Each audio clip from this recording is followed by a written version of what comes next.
Okay, so Mark, can you start by kind of telling us a little bit about your education, your job title here, and kind of just an overview of what you do, just pretty short. I have a degree in business and finance in 1984.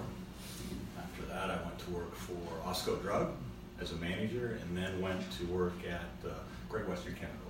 Became a vice president of operations. We were the 8th largest chemical distributor in the United States. Currently work for Amalgamated Sugar as a director of feed products. So I'm responsible for about $100 million in sales on a good year. Awesome. Okay. So I kind of sent you, when I sent you the email, I kind of talked about someone named Jeffrey Pfeffer. He is the author of a book we're currently reading on leadership. BS is what it's called. It's called BS? Yeah, leadership BS. He kind of debunks the leadership myths, I guess. So he's a little bit pessimistic in his views. He feels that the paranoid survive. Yes, he feels that the leadership industry is kind of failing us today. And anyways, you're going to kind of see that through my questions. So, first question: what are the most important decisions that you face daily as a leader in this organization? Market, price, and timing. Our business, Amalgamated or any other business I've been associated, goes up based on sales. If we produce about 22 million hundredweight a year.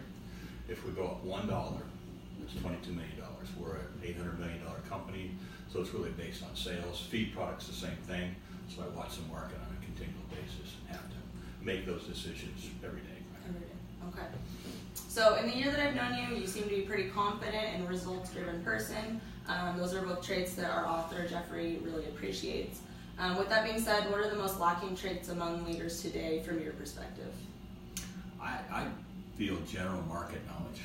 Most leaders get caught up in all the internal operational things versus market knowledge and making the change.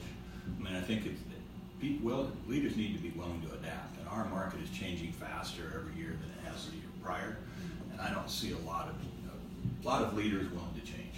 Okay, that's a good answer.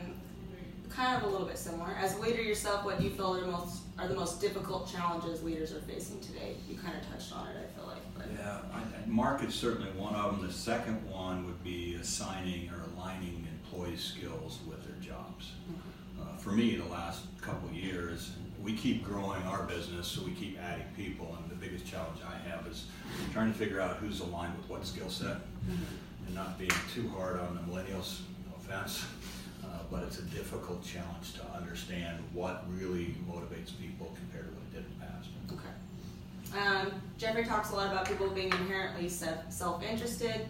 He mentions that organizations are not responsible for your career, you're responsible for your career. And he says to take them seriously when they tell you that. He's also mentioning only the paranoid survive. What does that mean to you, and do you live by that?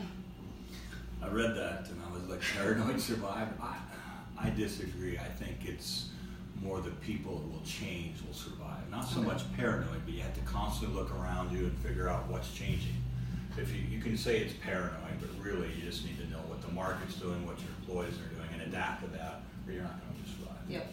Okay. Jeffrey's a big supporter of putting on a show and acting like a leader even when you don't feel like it. He notices that the most major successful corporate leaders have mastered the art of being inauthentic, which you kind of talked about adapting. They're effective regardless of their wants or needs and adapt to environments they confront. Have there been situations where you had to be that way, and can you explain that? I'll use the one that the Gallups videoing right now was aware of. So recently, we have a situation every year that we have more molasses than we estimate. Mm-hmm. And if you are not, I wouldn't say inauthentic, but I'm trying to create a market demand that we know it's seasonal, mm-hmm. and get it sold first, and then also convince internal people that we're going to sell it first.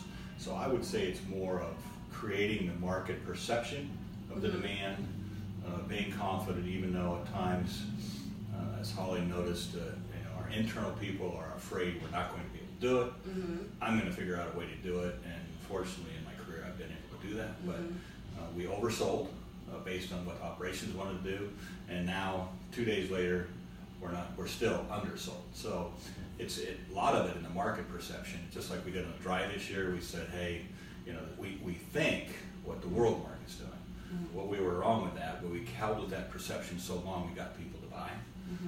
And I think if you're a strong enough leader and confident enough, they'll buy from you because you've had so many successes that they'll continue to do that, even if this one's not going to be totally in their favor. And that's how I do it. I don't think it's inauthentic. It's more trying to understand the big picture of what's good for everyone. Okay, that makes sense. All right, that's all I have for you, so thank you.